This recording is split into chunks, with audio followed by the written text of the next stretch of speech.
Hello friends, நம்ம favourite சீரியல்லாம் அடுத்து என்ன சுவாரஸ்யமாக நடக்குது அப்படின்னு சொல்லிட்டு தானே பார்க்குறீங்க.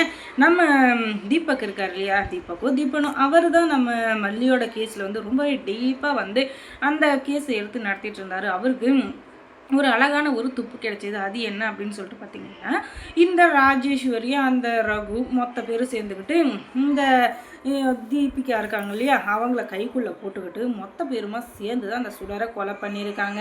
அது எல்லாருக்குமே தெரியுமா அப்படின்னு சொல்லிட்டு பார்த்தீங்கன்னா, அதுதான் இல்லை. அதுக்கு காரணம் இவர் வந்து சீக்ரெட்டாக அந்த இதை வந்து முடிக்கணும் அப்படின்றதுக்காக இவர் வந்து அதை நிதானமாக வந்து அந்த கேஸை எடுத்து நடத்தினார். அது மூலிமா நிறைய துப்பெல்லாம் கண்டுபிடிச்சாரு. அது மூலிமா தான் இந்த தீபிகாவும் அவங்களோட ஒரு கூட்டு அப்படின்னு சொல்லிட்டு கண்டுபிடிச்சிடறாரு. அதை முதல்ல வந்து மல்லிகிட்ட சொல்கிறப்ப அவங்க நம்பலை. ஏன்னா இவங்க பணம் ஏதாச்சும் எதிர்பார்க்குவாங்களோ, இல்லை பெரிய செல்வாக்கான ஆளுங்க சொன்னால் தான் நம்ம வீட்டுக்காரை விடுவாங்களோ அப்படின்னு சொல்லிட்டு ஒரு நப்பாசை தானே எல்லாருக்குமே. நம்ம வீட்டுக்காரர் ஜெயிலில் இருக்காரு, அவர் வெளியே வந்துட்டால் சந்தோஷம் அப்படின்னு சொல்லிட்டு எல்லாருக்குமே ஒரு நப்பாசை இருக்கும் இல்லையா, அந்த மாதிரி தான் இவங்களும் நினச்சிட்டு இருந்தாங்க. ஆனால் அது எதுவுமே இங்கே இல்லை. அதுக்கு காரணம் ஏற்கனவே மல்லியால் அவங்க வந்து ஏதோ ஒரு இடத்துல ஒரு பிரச்சனையில் மாட்டியிருக்காங்க. ஒரு சின்ன பிரச்சனைனால தான் இப்போ அவங்களுக்கு பெரிய இடி மாதிரி வந்துட்டுருக்கு. இவங்க வந்து ஏதோ ஒரு இடத்துல லஞ்சம் வாங்காத சமயத்துலேயும் லஞ்சம் வாங்கினதா அவங்க மேலே பொய் கேஸை போட்டு அவங்கள வந்து சஸ்பெண்ட் பண்ண வச்சுருக்காங்க மல்லி. இதுதான் உண்மையிலே நடந்த விஷயம். ஆனால் இது வந்து மல்லி மறந்துட்டாங்க. அதுக்கு காரணம் அங்கே 2-3 பேருங்களாக இருந்ததுனால அவங்க எல்லாரையும் சேர்த்து உள்ளே தள்ளுறேன் அப்படின்ற பேரில் இவங்களையும் தள்ளியிருக்காங்க.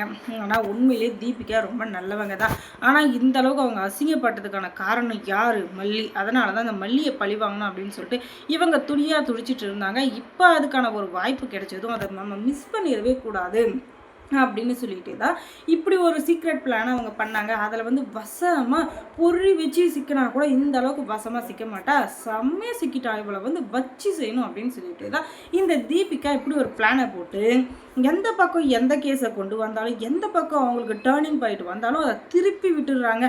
அது மூலியமாக இவங்களை எவ்வளோ டார்ச்சர் பண்ண முடியுமோ அவ்வளோ டார்ச்சரும் பண்ணுறாங்க. அதுக்கப்புறம் பார்த்தீங்கன்னா அவங்க இந்த கேஸ்லேருந்து வெளியவே போகக்கூடாது, கடைசி வரை இதிலேயே இருக்கணும் அப்படின்னு சொல்லிட்டு இவங்க பண்ண பிளான்னால இப்போ அவங்க 2 பேருமே கஷ்டப்பட்டு கதறி கதறி அழுறாங்க இல்லையா, அந்த சத்தத்தை கேட்கறதுக்கு அப்படியே காதில் வந்து தேனூற மாதிரி இருக்கா அவங்களுக்கு. அந்த மாதிரி ஒரு சீனை போட்டுருந்தாங்க. இது எல்லாத்துக்கும் காரணம் மல்லி தான். ஆனால் மல்லி ஏதோ ஒரு நல்லதுன்னு செய்ய போய் கடைசியில் அவங்களுக்கே இது கஷ்டமாக வந்துச்சு அப்படின்னு சொல்லிட்டு எல்லாருக்குமே கஷ்டமாக தான் இருக்குது. என்ன பண்ணுறது, நேர்மையானவங்களுக்கு இந்த உலகத்தில் காலம் இல்லை. அவங்களை எந்த விதத்தில் சுற்றி அடிக்கலாம், எந்த விதத்தில் அட்டாக் பண்ணலாம் அப்படின்னு சொல்லிட்டு தான் இவங்க நினைப்பாங்களே தவிர மற்றபடி நல்லவங்களுக்கு இந்த உலகத்தில் காலமே இல்லை. அதுதான் உண்மை.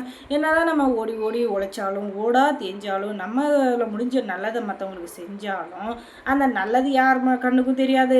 ஆனால் நம்ம ஏதோ ஒரு சமயத்தில் நமக்கு தெரிஞ்சோ அறிஞ்சோ தெரியாமலையோ அறியாமலையோ நம்ம செஞ்ச ஒரு சின்ன தப்பு தான் அப்படியே குடுன்னு அந்த எக்ஸ்பிரஸ் மெட்ரோலாம் சொல்லுவாங்களோ அதை விட ஃபாஸ்ட்டாக வந்து நிற்குங்க. அதுதாங்க இந்த மனுஷ ஜென்மம். மனுஷ மனம் குரங்கு மாதிரி தாவிக்கிட்டே இருக்குன்னு தான் சொல்லுவாங்க. ஆனால் அதுதான் இல்லை, ஆணி அடித்த மாதிரி 50 வருஷம் ஆனாலும் கரெக்டாக அப்போ என்ன நடந்துச்சு அப்படின்னு சொல்லிட்டு இன்ச்சு பை இன்ச்சாக சொல்லுவாங்க. அப்படி இருக்கிற உலகத்தில் இருக்கிற நமக்கு இதெல்லாம் சாதாரணம் இல்லையா. அதுக்கப்புறமா மல்லி வந்து அது எல்லாமே மறந்துட்டு இருக்காங்க. ஆனால் தீபிகா அதை வெஞ்சன்ஸாக மனசுக்குள்ளே வச்சுக்கிட்டா இதெல்லாம் பண்ணியிருக்காங்க அப்படின்னு சொல்லிட்டு கோர்ட்டில் அவங்களுடைய வக்கீல் வந்து எல்லாத்தையும் ஆதாரத்தோடு நிரூபிச்சிடுறாங்க. அதுக்காக நம்ம தீபிகாவை சரணடைய சொல்கிறாங்க. ஆனால் அவங்க எதுக்குமே ஆஜராகலை. அதுக்கப்புறமா கோர்ட்டில் கேஸ் வந்து இந்த வாரம் அவங்க வந்து கோர்ட்டில் வந்து ஆஜர் ஆகலைன்னா அதுக்கப்புறம் அவங்களுடைய வேலைக்கே உழவிக்கப்படும் அப்படின்னு சொல்லிட்டு ஒரு சம்மன் கொடுக்குறாங்க. அதை கேட்டவங்க பதறி அடிச்சுட்டு போய் ஐயோ இப்படி எதுவும் ஆயிடக்கூடாதே அப்படின்னு சொல்லிட்டு பதறி அடிச்சுட்டு ஓடி வராங்க. வந்ததுக்கப்புறமா எல்லாத்தையும் விசாரிக்க என்னென்ன நடந்தது அப்படின்னு சொல்லிட்டு எல்லாத்தையும் புட்டு வைக்கிறாரு நம்ம வக்கீல். அது எல்லாம் கேட்ட நம்ம தீபிகா வந்துக்கிட்டு அடப்பாவி எல்லாத்தையும் நேர்லேருந்து பார்த்தோம்னாட்டுமே சொல்கிறானே எப்படா இதெல்லாம் அப்படின்னு சொல்லிட்டு இவ யோசிச்சுட்டு இருக்கா. அதுக்கப்புறமா வக்கீல் வந்துக்கிட்டு இவங்க ஏதோ நல்லதுன்னு செய்ய போய் இவங்களுக்கே அது தப்பாக முடிஞ்சிச்சு. அதுக்காக அவங்க மன்னிப்பு கேட்குறாங்க. இவங்க சஸ்பெண்ட் ஆனதுனாலையும் அவங்க மேலே தப்புன்னு அவங்க ஊரில் இருக்கிற எல்லாரும் சொன்னதுனாலே தான் இவங்க வெஞ்சனோட சுற்றிட்டு இருக்காங்க அப்படின்னு சொல்லிட்டு எல்லாத்தையும் புட்டு உடைச்சதும் அது என்னமோ உண்மைதான், அதுக்கு காரணம் இந்த மல்லி தான் அப்படின்னு சொல்லிட்டு அவங்களும் சொல்ல உங்களுடைய ஒரு முன்விரோதத்துக்காக ஒருத்தர் மேலே தப்பான கேஸு போட்டு அவங்கள உள்ளே தள்ளுறதோ இல்லை ஒரு நிரபராதியை குற்றவாளி குண்டில் நிறுத்தி அவருக்கு தண்டனை வாங்கி கொடுக்குறதோ எதுவுமே இந்த சட்டத்துக்கு புறம்பானது தான். அதனால் அவங்கள கண்டிப்பாக அதுக்கான தண்டனை கிடைக்கும். ஆனால் நீங்கள் பாதிக்கப்பட்டதுக்காக அவங்களுக்கு 50,000 அபராதம் அப்படின்னு சொல்லிடுறாங்க. அதனால் 50,000 இருந்தாலும் சரி 1,00,000 இருந்தாலும் சரி நான் அதை கட்டிடுறேன். ஆனால் என் புருஷனை இதுவுமே எந்த டார்ச்சலும் பண்ணக்கூடாது, அவர் நிரபராதின்னு சொல்லிட்டு தீர்ப்பை வழங்கணும். அந்த உண்மையான குற்றவாளியை கடைசியாக எங்களுக்கு ஒரு வாய்ப்பு கொடுங்க. 20 நாள் டைம் கொடுத்தீங்கன்னா அந்த உண்மையான குற்றவாளி யாருன்றதை கண்டுபிடிச்சிட்டு அதுக்கப்புறம் உங்கள் முன்னாடி நிற்கிறோம் அப்படின்னு சொல்லிட்டு அவங்க அவகாசம் கேட்க உங்களை ஜாமீனில் தான் நிபந்தனையின் பேரில் வெளிவரணும். அந்த குற்றவாளி 20 நாளுக்குள்ளே கண்டுபிடிக்கல அதுக்கப்புறம் நீங்கள் தான் குற்றவாளி அப்படின்னு சொல்லிட்டு கடைசி வரைக்கும் நீங்கள் உள்ளாவே இருக்க வேண்டியதுதான் அப்படின்னு சொல்லிட்டு ஜட்ஜி ஜட்ஜ்மெண்ட்டை கொடுத்துட்றாரு.